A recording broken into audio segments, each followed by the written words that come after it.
사사기 3장 12절에서 23절까지 같이 보도록 하겠습니다. 이스라엘 자손이 또 여호와의 목전에 악을 행하니라. 이스라엘 자손이 여호와의 목전에 악을 행함으로 여호와께서 모압 왕 에글론을 강성하게 하사 그들을 대적하게 하시매 에글론이 암몬과 아말렉 자손들을 모아 가지고 와서 이스라엘을 쳐서 종려나무 성읍을 점령한지라. 이에 이스라엘 자손이 모압 왕 에글론을 18해 동안 섬기니라.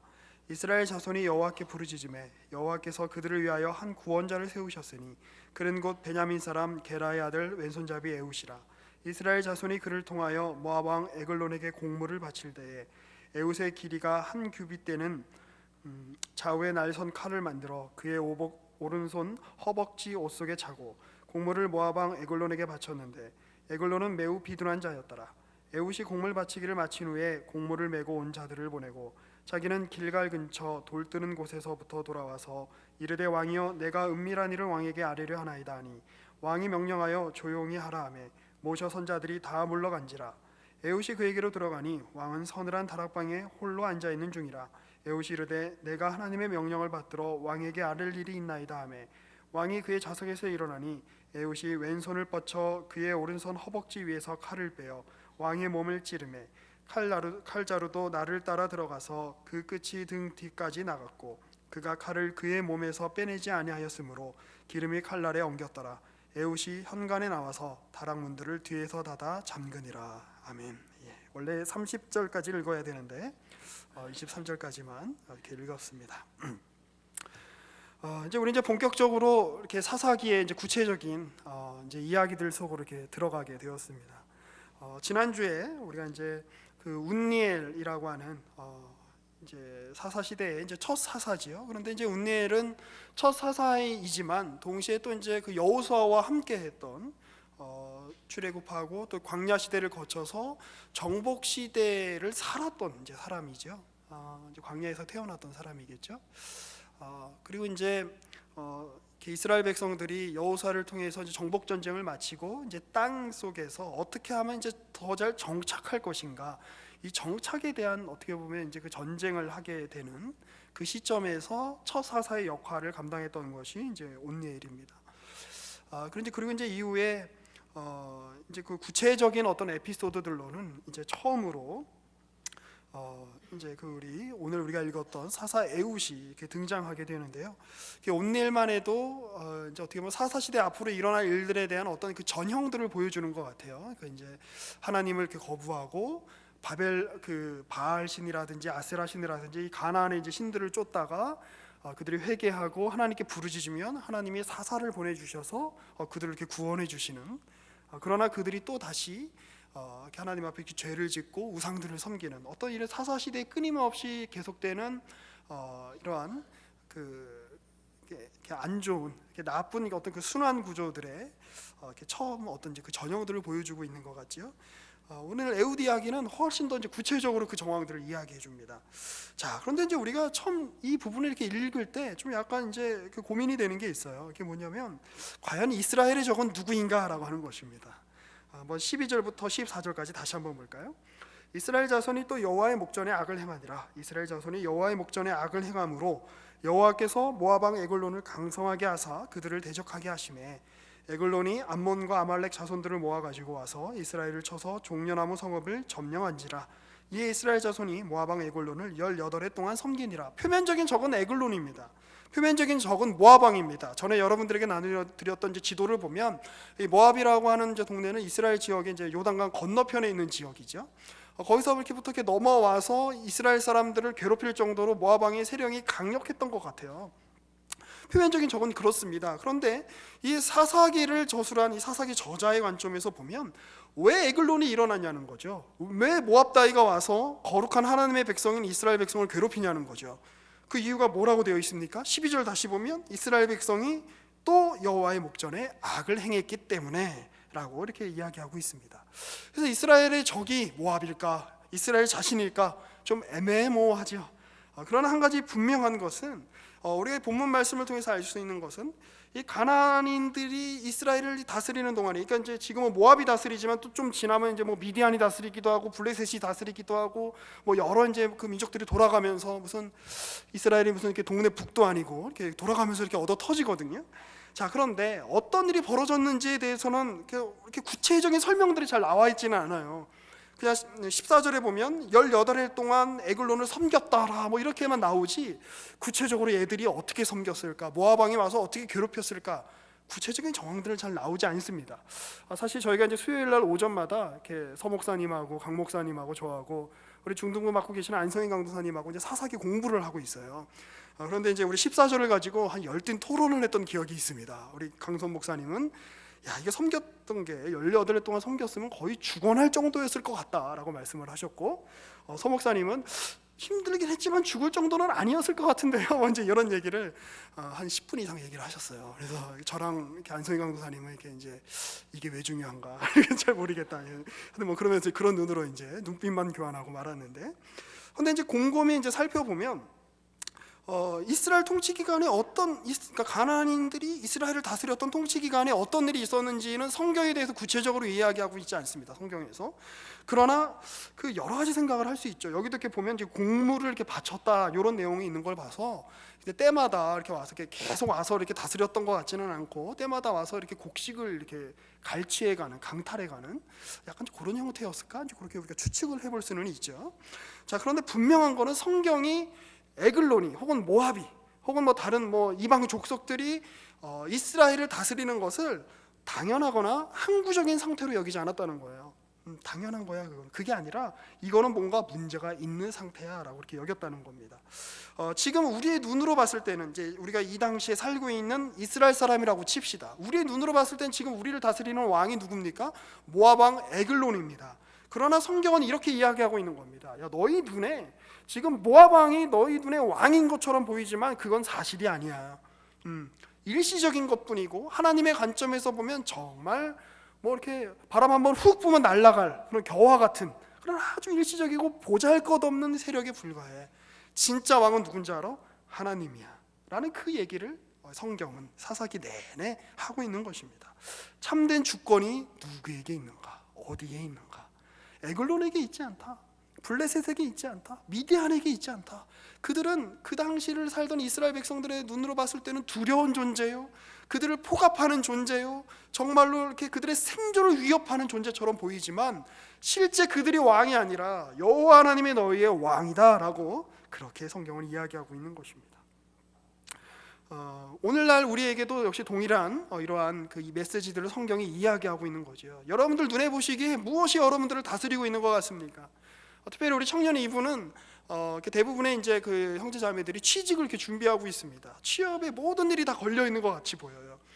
사실 요즘 우리가 이렇게 좀 대학 생활을 옛날처럼 이렇게 잘 이렇게 보내지 못하잖아요. 이렇게 우리 중에는 이제 처음 우리 대학에 들어와서 고등학교에서 막 올라온 분들이 있죠. 이렇게 대학에 이제 들어와서 이렇게 이제 좋은 세월이 이렇게 있겠지라고 생각을 했지만 한 달 지나 보니까 어떻습니까? 똑같지요. 고등학교 때랑 뭐 여전히 이제 그 취업에 대한 압박도 있고, 제가 대학 다닐 때만 해도 한 4학년 때쯤부터 취업 준비를 하면 되는 분위기였던 것 같은데 요즘은 1학년 때부터 학점 관리해야죠. 무슨 뭐 열심히 이렇게 해야죠. 우리 아까 여기서 이제 찬양하고 있던 선민 형제 같은 경우도 나름 괜찮은 대학에 다녀요. 근데 또 무슨 이렇게 취직을 위한 무슨 동아리를 또 이렇게 들어가더라고요. 들어가는데 뭐 그 동아리에 들어가려고 시험을 보고 면접을 보고, 참 만만치 않죠, 사는 게. 자, 그런데 우리의 눈에 현실을 이렇게 봤을 때는 취직이, 직장이, 혹은 연봉이, 혹은 그 어떤 것이 우리를 다스리고 있는 진짜 어떤 그 주권자처럼 보일 때가 너무나도 많다는 것입니다. 실제 세상 사람들은 그렇게 얘기합니다. 야, 너 지금 나이가 네가 지금 몇인데 정신 차려. 너 지금 이 나이에 너 지금 헛된 꿈을 꿀 때가 아니야. 빨리 취직 준비해서 직장 들어가야지. 너 그렇게 안 들어가면 너 나중에 인생의 낙오자가 되는 거야. 야, 너 지금 직장 들어갔으면 네가 지금 이러고 있을 때가 아니야. 이제 빨리 여자를 만나서, 남자를 만나서 빨리 결혼해야지. 그래야 인생의 낙오자가 되는 게 아니야 라고 이야기하며 여러 가지 어떤 그 기준들을 우리에게 이렇게 막 들이밀죠. 그런데 그것이 과연 성경이 우리 가운데 지시하고 있는 바와 일치하는가, 우리는 끊임없이 살펴볼 필요가 있다는 것입니다. 누가 여러분의 왕입니까? 취직입니까? 직장입니까? 아니면 뭐 그의 어떤 것입니까? 이성 친구입니까?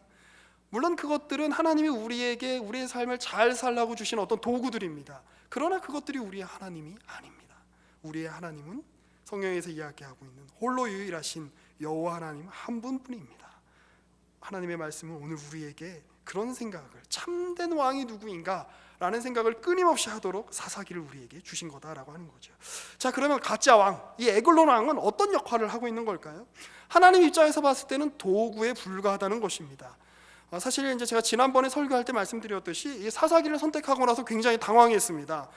청년들이 모였는데 좀 희망찬 얘기를 해야 될 텐데 뭔가 여호수아가 계속 땅을 정복하고 뭐 이렇게 손을 들고 싸웠더니 계속 이기고, 모세가 손을 든 거 맞죠? 여호수아가 아니고, 지금 헷갈렸는데 순간 모세가 손을 들고 싸웠더니 여호수아가 계속 이기고, 뭐 홍해가 갈라지고 요단강이 갈라지고 뭐 이런 얘기를 해야 되는데 사사기를 보니까 그냥 계속 죄짓고, 하나님이 이렇게 그냥 이제 죄를 지으니까 이제 그 이방 민족을 보내줘서 이렇게 고난을 주시고, 또 이렇게 고난 가운데 또 부르짖으니까 사사를 보내주시고, 또 죄짓고, 계속 이렇게 맴도는 이야기를 우리가 도대체 왜 해야 될까, 이렇게 고민을 많이 했었어요.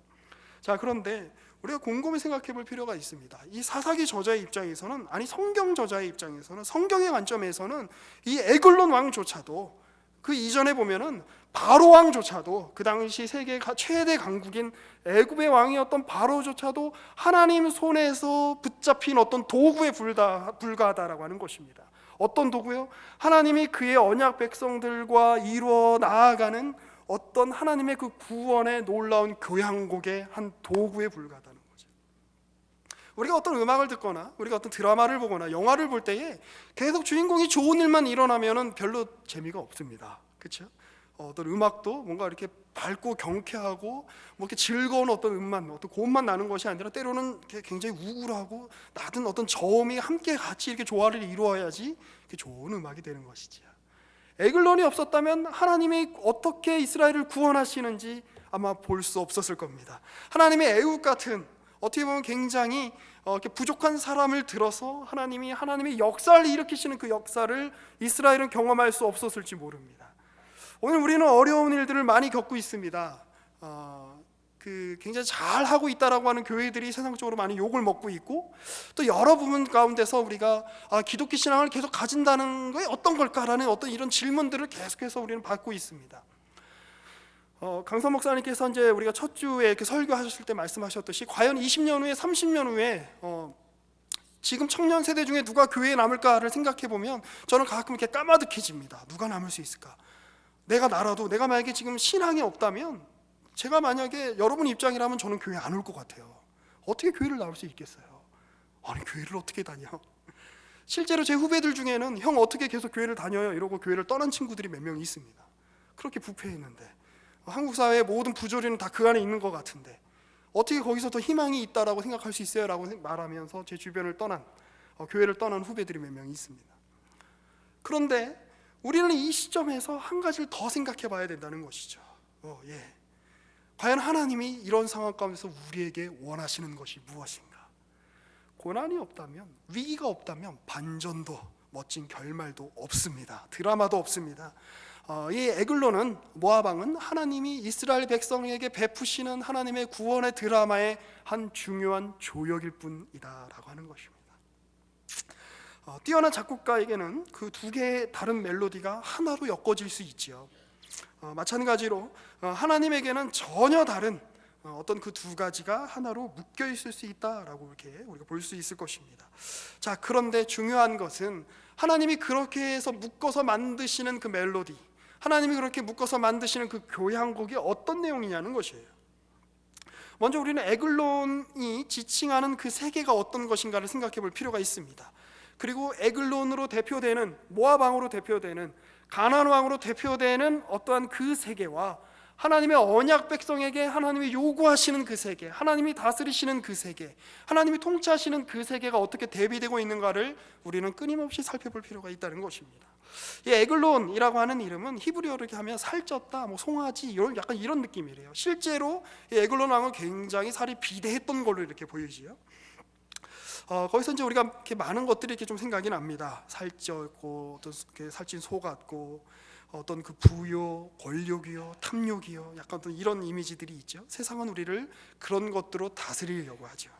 자, 그런데 하나님이 다스리시는, 하나님이 통치하시는 하나님의 나라의 세계의 원리는 무엇입니까? 하나님의 백성들은, 하나님이 일하시는 방법은 우리 그 박 목사님 표현으로 의하면 병신들을 통해서 일하십니다. 항상 그 말씀을 하시죠. 잠깐 옆에 있는 분들에게 이렇게 말씀하실까요? 하나님은 병신을 통해서 일하십니다. 차마 이야기하지 못하는군요. 예, 하나님은 병신 같은 사람들을 통해서 일하신다는 거죠. 이 당시에 이스라엘이 마치 그렇지 않았을까요? 가나안인들이 봤을 때는 버러지 같은 사람들이었을 거예요. 촌스러운 사람들이었을 거예요. 광야에서 40년을 굴러먹다 온 사람들이에요. 뭐가 있었겠습니까? 그러나 가나안인들은 그 당시에 굉장히 그 고도의 어떤 문명을 이루었던 사람들이에요. 그 나름대로의 그 가나안 스타일이라는 것이 있었을 겁니다. 그 가나안 스타일 앞에 딱 섰을 때 이스라엘 사람들은 얼마나 기가 죽었을까요? 평생 어디 저기 뭐 이렇게 전라도나 경상도 어디 이렇게 산골에서, 충청도 어디 산골에서 이렇게 한 20년 평생을 살다가 어느 날 갑자기 강남 한복판에 이렇게 딱 이렇게 떨어지게 된 어떤 그 사람의 심정을 한번 떠올려 보십시오. 약간 그런 느낌 아닐까요? 그런데 하나님이 그런 사람들을 통해서 일하신다라는 것입니다. 중요한 것이 있죠. 이들은 스타일이 나빠요. 그리고 촌스러워요. 그런데 아주 분명한 게 하나 있습니다. 무엇입니까? 하나님이 그들과 언약을 맺고 계신 그런 특별한 사람들이다라는 것입니다. 오늘 우리가 세상과 비교해 봤을 때 세상이 우리에게 들이미는 어떤 그 요구 조건들, 너 이렇게 사는 게 훌륭한 거야 라고 하는 여러 것들을 생각해 봤을 때 우리가 그 앞에서 기가 죽는 것들이 많지요. 그 앞에서 우리가 굉장히 이렇게 좀 이렇게 간담이 서늘해지는 것들이 많지요. 마치 그 거대한 어떤 그 아모리 족속 앞에 선 가나안 족속 앞에 선 이스라엘처럼 저들 앞에 우리는 메뚜기 같아 라고 하는 그런 심정이 들 때가 많지요. 그런데 놀라운 것은 하나님이 그 메뚜기를 들어서 거인들을 물리치신다는 것입니다. 놀라운 것은 아무 보잘것없는 우리들을 통해서 하나님이 하나님의 일을 이루어 나가신다라고 하는 것입니다. 그것을 기억하시기 바랍니다. 지금도 그렇지만 여러분 중에 혹시 왼손잡이들이 있으시다면 용서해 주십시오. 이 당시에는 아마 그 왼손잡이들이 크게 대접을 못 받던 시절이었던 것 같아요. 사실 우리나라도 약간 옛날부터 그랬잖아요. 그래서 왼손잡이로 태어났지만 대부분의 그 왼손을 쓰시는 분들은 오른손도 같이 쓰시잖아요. 어렸을 때부터 하도 그냥 오른손으로 밥 먹으라고 이렇게 맞아가지고 아마 에훗은 왼손잡이였다는 거 아닙니까? 이쪽이죠. 왼손잡이. 그리고 어떤 성경학자들은 왜 왼손잡이였을까? 재밌는 거는 에훗이 베냐민 지파 사람인데 베냐민 지파라는 뜻은 오른손잡이들을 이란 뜻이래요. 그러니까 오른손잡이들 가문에서 나온 왼손잡이 이런 뜻이에요. 그러니까 어떻게 보면 굉장히 좀 사회적으로 보면 좀 소수자에 해당하는 사람일 거예요. 그리고 어떤 신학자들은 아마 에훗이 왜 왼손을 썼을까? 오른손이 불구여서 그랬지 않았을까라고 이렇게 추정하는 사람들도 있어요. 그 불구자죠. 이런 말씀 써서 죄송합니다. 병신이죠. 나약한 사람이죠. 보잘것없는 사람이죠. 그런데 하나님이 그 사람을 통해서 일하신다라고 하는 것입니다. 그 하나님의 일하심의 가장 궁극적인 방법은 무엇입니까? 오늘 우리 부활절인데 부활주일이죠. 하나님께서 아기 예수를 통해서 일하셨다라고 하는 것입니다. 하나님께서 왕의 모습으로 이 땅에 나타나신 것이 아니라 어떤 헤라클레스의 모습으로 이 땅에 나타나셔서 사람들을 다스리고 통치하신 것이 아니라 아무런 힘도 없고 누군가 돌봐주지 않으면 안 될 아주 연약한 아기의 모습으로 이 땅에 오셨다는 것입니다. 그 하나님이 일하시는 방법입니다. 또 하나님 어떻게 일하십니까? 하나님이 십자가를 통해서 일하시는 분이십니다. 십자가에 못 박히신 그 예수 그리스도, 정말 처참하게 정말 자기의 뜻과 자기의 의지를 다 내려놓고 처참하게 로마 병정들에 의해서 그리고 이스라엘의 어떤 그러한 그 종교 지도자들에 의해서 멸시와 천대와 학대를 받은 그 예수 그리스도, 무엇을 할 수 있겠습니까? 십자가에 못 박힌 죄인이 십자가에 못 박혀서 우리가 무엇을 할 수 있겠습니까? 그런데 하나님이 그 십자가에 못 박히신 예수 그리스도를 통해서 하나님의 통치와 일하심을 보여주신다라고 하는 것입니다. 그래서 언제나 하나님은 반전의 하나님이래요. 우리 그 반전 이야기 되게 좋아하죠. 이 반전은 그 이야기를 마음대로 주무를 수 있는 역량이 있는 작가들에 의해서 나올 수 있는 것 같습니다. 그것이 뭐 드라마 얘기든 그것이 아니면 뭐 어디 이렇게 떠도는 어떤 이렇게 만들어낸 이야기든 제 안에는 그 사랑과 전쟁이라는 그 그 훌륭한 프로그램이죠. 그 프로그램을 굉장히 좋아하는데 거기 보면 종종 반전이 나오죠. 우리 남편이 나만 사랑하는 줄 알았더니 알고 봤더니 다른 남자가 있었어, 뭐 이런 식의. 그런데 이런 반전 이야기들은 왜 저희 아내는 그런 걸 좋아할까요? 그런 이 반전 이야기들은 기존의 그 스토리를 완전히 지배하고 있어야 이야기할 수 있는 이야기입니다. 그렇죠? 스토리에 끌려가면 그 반전 이야기를 만들어낼 수가 없어요. 반전은 철저하게 스토리를 쥐고 있는 사람이, 그 작가가 이야기할 수 있는 겁니다. 그걸 잘 모르는 독자는 언제 반전이 일어날지 모르지요. 반전 영화로 사실 최고는 식스센스가 아닐까 생각이 듭니다. 영화를 안 보신 분들에겐 죄송합니다만 끝까지 저도 몰랐어요. 저도 그 동생하고 이렇게 보다가 마지막 장면을 보고 아니 브루스 윌리스가 귀신이었다니, 그거 정말 너무 놀래가지고 정말 말을 잇지 못했어요. 근데 어떤 사람은 그랬다는 거 아닙니까? 이렇게 이제 영화를 보고 나오면서 영화를 이렇게 보기 위해서 기다리는 사람을 향해서 브루스 윌리스가 귀신이다 이러고 소리치고 갔다고, 이제 그 당시 그런 일화가 있었습니다만, 그 반전이 이루어지기 전까지는 모르는 거예요. 그렇죠? 이 독자들은 그냥 이게 무슨 얘기가 왜 이렇게 흘러가는 건가? 이게 뭐하고 왜 이렇게 점점 파국으로 이렇게 치닫지? 도대체 이게 어떻게 흘러가려고 그러지? 그러다가 반전이 빵 터지면 경탄을 할 뿐이죠. 경악할 뿐이죠. 놀랄 뿐이죠. 아니, 이런 반전이 있다니. 하나님이 마치 우리 가운데 그렇게 일하신다는 것입니다. 하나님은 언제나 우리의 예상을 뛰어넘어서 우리의 현실 속으로, 우리의 역사 속으로 침입하시는 분이십니다. 이 가나안의 이 제2종교는 굉장히 그 성적으로 이렇게 음탕했던 걸로, 문란했던 걸로 이렇게 유명하지요. 이제 지난주에 강성 목사님께서 설명을 해주셨습니다만, 그 굉장히 이제 그 정해진 남편과 아내 외에 어떤 그 정해진 그 이제 일정한 어떤 이제 종교 제의 때가 되면 그 마음껏 어떤 이제 그 성적인 어떤 그런 자유분방함을 누렸던. 근데 이제 곰곰이 한번 생각을 해봤어요. 왜 이렇게 가나안의 종교는 이렇게 성적으로 문란했을까? 사실 그들은 이제 그 성 외에는 그 자기 초월을 경험할 수 없었기 때문에 그런 거 아닐까라는 생각을 해봤습니다. 그러니까 이제 어떤 그 종교라고 하는 것의 궁극적인 목적은 자기를 초월하는 거잖아요. 지금 내 어떤 현실을 뛰어넘는 거고, 내가 지금 눈에 보는 이 지긋지긋한 현실 이면에 어떤 우리가 눈으로는 볼 수 없지만 어떤 더 큰 실제가 있을 거야, 더 큰 어떤 세계가 있을 거야라는 어떤 열망을 표현하고 그걸 경험하고 싶은 거죠. 종교 체험은. 반대로 어떤 이제 불교인들을 이렇게 가만히 보면 이 자기의 마음, 모든 존재가 다 자기의 마음에 있다라고 이렇게 여기면서 자기 존재를 무화시킴으로써 이게 자기 초월을 꿈꿨던 것 같아요. 자, 그런데 재미있는 것은 사실 이스라엘은 가나안인들보다 훨씬 더 직접적이고 더 아주 구체적으로 어떤 초월을 경험하지 않았습니까? 그렇죠?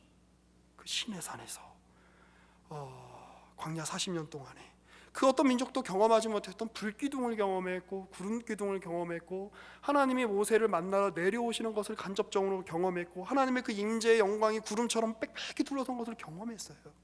그 어떤 것이 더 필요할까요?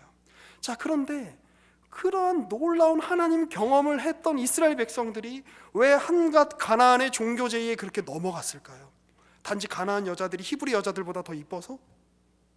단지 그들이 훨씬 더 어떤 자기 어떤 욕망과 어떤 자기 쾌락을 더 채워줄 수 있기 때문에, 그것도 어떤 중요한 하나의 이유가 될 수 있었겠습니다만 어떤 본질적인 이유처럼 보이지는 않습니다. 왜? 바꿔 말하면 이것입니다. 우리 세대를 놓고 생각해 보면 우리 전 세대의 부모님, 우리 부모님 세대에 그리고 그 이전 세대에 그 신앙을 가지셨던 분들은 정말 교회가 전부였어요. 제가 무조건 신앙생활을 하면 교회로 무조건 모여서 교회가 그냥 다인 것처럼 살아라 이런 얘기를 하고 싶은 것이 아니라, 정말 신앙을 지키기 위해서 삶 속에서 많은 투쟁과 또 그러면서 이렇게 하나님 체험과 하나님이 우리 가족에게 일하셨어, 내가 하나님을 만났어라고 하는 그 경험이 있었던 것들을 기억해요. 저희 부모님도 그랬고 우리 부모님 세대의 이야기를 들어보면 어떤 그런 극적인 체험들이 있어요.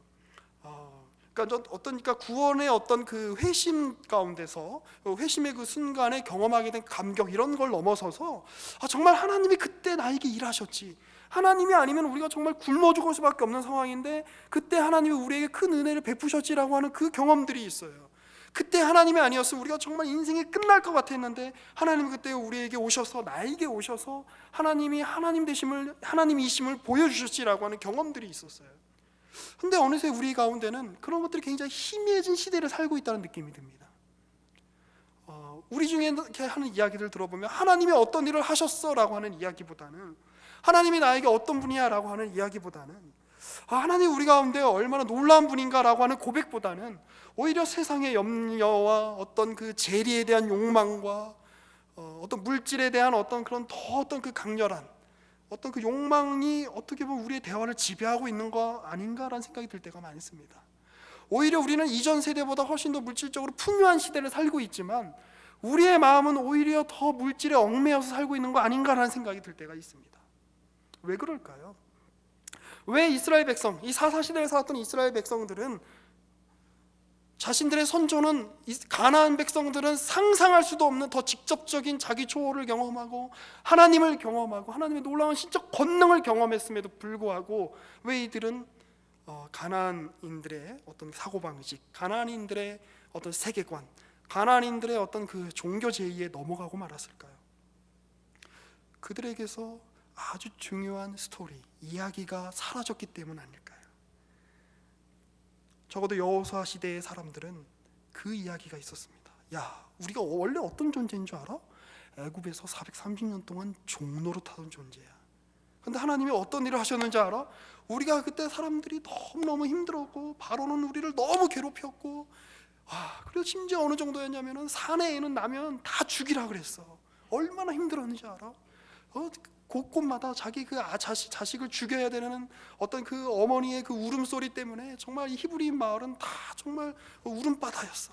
그런데 하나님이 어느 날 모세를 보내주셨어.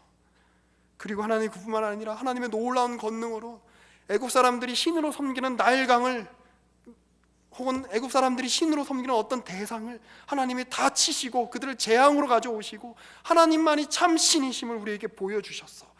이야, 너 그때 홍해가 갈라질 때 얼마나 우리가 감격했는지 알아?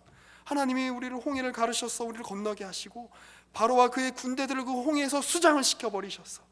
광야를 살았을 때는 우리가 또 어땠는데, 많은 위협과 수많은 적들이 우리 가운데 다가왔지만 하나님 우리를 이기게 해주셨어 라고 하는 그 스토리가 있었습니다. 그런데 이들이 이제 가나안을 다 정복하고 가나안에 정착하는 시기가 되자 그들은 그들의 이야기를 상실했습니다. 그들의 이야기를 잃어버렸다라고 하는 것은 그들의 정체성을 잃어버렸다는 이야기죠. 그들은 이야기 없는 백성이 되었습니다. 자기의 이야기가 없으면 남의 이야기에 귀를 기울이기 마련입니다. 그들은 함께 싸우면서, 하나님을 의지하여 싸우면서 하나님이 일하신다라고 하는 하나님 체험, 그리고 우리가 함께 싸우면서 이겨냈다라고 하는 전우회, 이런 것들이 그들에게서 사라졌습니다. 그래서 이 사사기를 이렇게 가만 보면 이스라엘이 전체로 하나로 이렇게 뭉친 경우는 굉장히 드물어요. 이렇게 뭉쳐서도 굉장히 좀 이렇게 바보 같은 일들을 하고 그러죠. 자, 그런 점에서 이 사사기에 싸워라라고 하는 명령은 이런 명령하고 동일한 말입니다. 야, 너희들 다시 너희의 이야기를 회복해라. 너희들 다시 이스라엘이 되어라. 이스라엘로 살아라. 역동성은 전쟁에서 나옵니다. 역동성은 싸움에서 나오는 것입니다. 구경꾼은 필요가 없다는 것이지요. 전사가 되라는 것입니다. 그래서 어떻게 보면 사사기는 하나님께서 그의 백성들, 이제 정착하고 가나안 땅에서 살아야 되는 그의 백성들을 하나님의 군사로, 그리고 하나님의 사람들로 훈련시키시는 어떤 과정으로 보입니다. 15절 말씀을 볼까요? 하나님이 세우신 구원자의 모습이 어떻습니까? 이스라엘 자손이 여호와께 부르짖음에 여호와께서 그들을 위하여 한 구원자를 세우셨으니 그는 곧 베냐민 사람 게라의 아들 왼손잡이 에훗이라. 이스라엘 자손이 그를 통하여 모압 왕 에글론에게 공모를 바칠 때에 에훗이 길이가 한 규빗 되는 좌우의 날선 칼을 만들어 그의 오른쪽 허벅지 옷 속에 차고. 그리고 저는 이 장면을 너무 좋아합니다. 21절 한번 보실까요? 에훗이 왼손을 뻗쳐 그의 오른손 허벅지 위에서 칼을 빼어 왕의 몸을 찌르매. 좀 잔인합니까? 그러나 이것은 굉장히 우리에게 영적으로 아주 중요한 의미가 있다는 걸 기억하십시오. 칼자루도 나를 따라 들어가서 그 끝이 등 뒤까지 나갔고 그가 칼을 그의 몸에서 빼내지 아니하였으므로 기름이 칼날에 엉겼더라. 얼마나 빨리 찔렀으면. 우리가 이 부분을 나눌 때 목사님들이 다 CSI가 됐어요. 그래서 이게 과연 가능할까? 한 손으로 이렇게 푹 찔러가지고 푹 찔러서 칼등이 이렇게 반대편 등을 통과할 정도로 이게 과연 가능할까? 다 그리시안 반장이 돼가지고 다 이렇게 막 얘기를 했습니다만 굉장히 빨리 찔렀던 것 같아요. 그렇죠? 아주 신속하게. 저는 근데 이 장면을 떠올릴 때 가슴이 뜁니다. 잔인해서가 아니라 하나님의 백성들은 언제 하나님의 백성이 되는가? 죄와 맞서서 결연히 싸울 때. 우리는 언제 하나님을 경험하게 되는가? 전쟁 중에. 자, 그래서 26절에서 30절을 보면 바로 이 전쟁 경험이 재현이 되지요. 한번 볼게요. 그들이 이제 에훗이 이제 에글론 왕을 죽이고 나니까 마치 무슨 이렇게 닌자 같지요. 암살단처럼. 그들이 기다리는 동안에 에훗이 피하여 돌 뜨는 곳을 지나 스이라로 도망하니라. 그가 이르러 에브라임 산지에서 나팔을 불매 이스라엘 자손이 산지에서 그를 따라 내려오니 에훗이 앞서가며 그들에게 이르되 나를 따르라. 여호와께서 너희의 원수들인 모압을 너희의 손에 넘겨주셨느니라. 하매 무리가 에훗을 따라 내려가 모압 맞은편 요단강 나루를 장악하여 한 사람도 건너지 못하게 하였고 그때 모압 사람 약 10,000명을 죽였으니 모두 장사여 모두 용사라 한 사람도 도망하지 못하였더라. 그날의 모압이 이스라엘 수하에 굴복하며 그 땅이 80년 동안 평온하였더라. 그들은 18년 동안 모압 사람들에 의해서 철저한 지배를 받았습니다. 그런데 에훗이 하나님의 말씀대로 일어섰을 때에 그가 칼을 빼들었을 때에 다 이스라엘 용사도 함께 다 같이 용사가 되었습니다. 그래서 그 무시무시한 모압 사람 10,000명을 학살하는 그런 대승을 거두는 그런 일들이 있게 되죠. 여기서 나오는 것이 분명한 것이 있죠. 이스라엘의 전쟁은 단지 군사력, 단지 정치력, 단지 어떤 음모 이런 거에 달려 있는 것이 아니라 이스라엘의 전쟁은 도대체 왜 주어졌는가라고 하는 것입니다. 여호수아서 8장 말씀을 한번 볼까요? 이 사사기의 전쟁을 이해하기 위해서 우리가 잘 이해해야 되는 아주 중요한 사건이 있는데 그것은 바로 아이성 사건입니다. 여러분들이 잘 아시는 것처럼 이스라엘 백성들이 여호수아성이 아니죠, 여리고성 앞에서 대승을 거두었습니다. 하나님께서 그들에게 놀라운 승리를 주셨죠. 지난번에 우리 서동걸 목사님께서 설명해 주셨던 것처럼. 자, 그런데 그들이 그 여리고성을 지난 다음에 손쉽게 이길 수 있을 거라고 생각했던 아이성 앞에서는 어이없게 대패하고 맙니다. 그 이유가 무엇입니까? 아간이 하나님의 말씀을 지키지 않았기 때문입니다. 그래서 그 아간을 이렇게 처단하고 그들이 다시 하나님 앞에 자복하고 회개하고 다시 그들이 아이성을 이렇게 쳐서 이깁니다. 그리고 그 과정에 여호수아의 뛰어난 어떤 전략이 돋보이죠. 그리고 나서 무엇을 하냐면 30절 말씀을 한번 보실까요? 여호수아서 8장 30절입니다. 이게 시간적으로 이렇게 바로 뒤에 일어난 일인지 아니면 뭐 더 있었던 일인데 바로 여기에 이렇게 붙은 이야기인지는 잘 모르겠습니다. 그러나 이 이야기가 아이성 탈취 사건, 아이성을 그 정복한 사건 이후에 나오는 얘기라는 것이 굉장히 중요합니다. 한번 읽어보겠습니다. 그때 여호수아가 이스라엘의 하나님 여호와를 위하여 에발산에 한 제단을 쌓았으니 이는 여호와의 종 모세가 이스라엘 자손에게 명령한 것과 모세의 율법책에 기록된 대로 새 연장으로 다듬지 아니한 새 돌로 만든 제단이라. 무리가 여호와께 번제물과 화목제물을 그 위에 드렸으며 여호수아가 거기서 모세가 기록한 율법을 이스라엘 자손의 목전에서 그 돌에 기록하매 온 이스라엘과 그 장로들과 관리들과 재판장들과 본토인들뿐만 아니라 이방인까지 여호와의 언약궤를 맨 레위 사람 제사장들 앞에서 그의 좌우에 서서 절반은 그리심산 앞에 절반은 에발산 앞에 섰으니 이는 전에 여호와의 종 모세가 이스라엘 백성에게 축복하라고 명령한 대로 함이라. 그 후에 여호수아가 율법책에 기록된 모든 것대로 축복과 저주하는 율법의 모든 말씀을 낭독하였으니 모세가 명령한 것은 여호수아가 이스라엘 온 회중과 여자들과 아이와 그들 중에 동행하는 거류민들 앞에서 낭독하지 아니한 말이 하나도 없었더라. 전통적으로 이 당시에 사람 숫자는 남자 장정만 셌지요. 그런데 여기 보면 여자들 앞에도 아이 앞에도 모든 이스라엘 회중 앞에서 하나님의 말씀을 들려줍니다. 축복의 말씀과 저주의 말씀을 들려줍니다. 왜 아이성 사건 이후에 이 일들이 일어났을까요? 하나님의 백성의 싸움은 칼에 달려있는 것이 아니라 하나님의 백성의 싸움은 정치력이나 군사력에 달려있는 것이 아니라 얼마나 하나님의 말씀을 준수하느냐의 싸움이기 때문에 그렇습니다. 이스라엘 백성, 가나안 땅에 들어간 이스라엘 백성의 책임이 무엇입니까?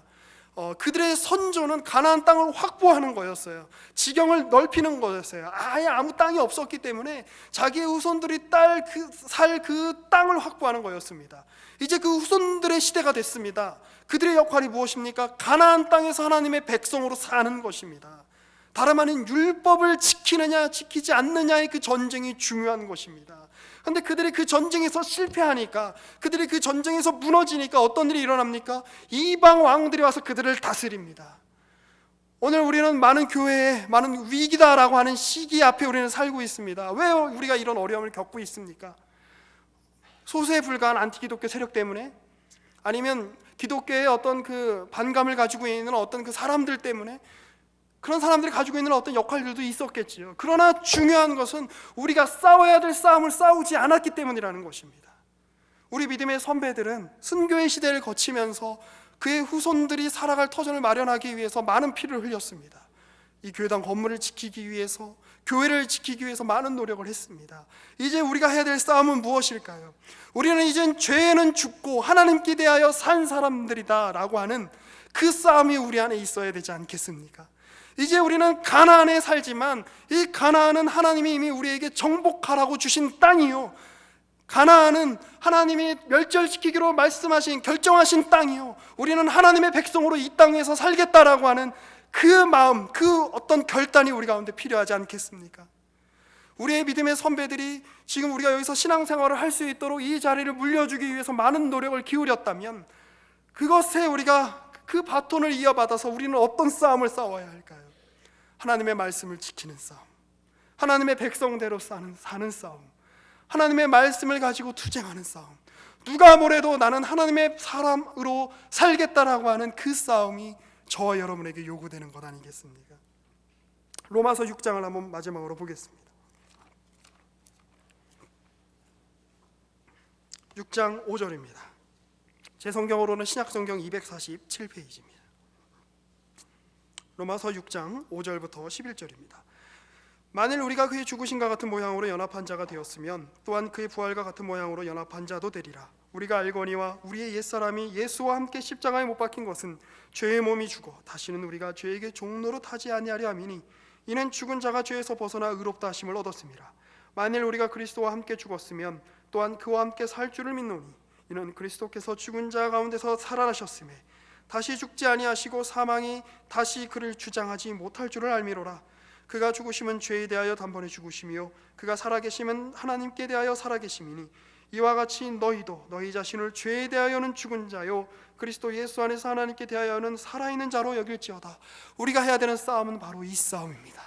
우리는 죄에 대하여 죽은 사람들입니다. 그리고 우리는 하나님 앞에 살아있는 사람들입니다. 이 세상 앞에만 살아있고 하나님께 대하여는 죽은 사람들처럼 그렇게 살지 마십시오.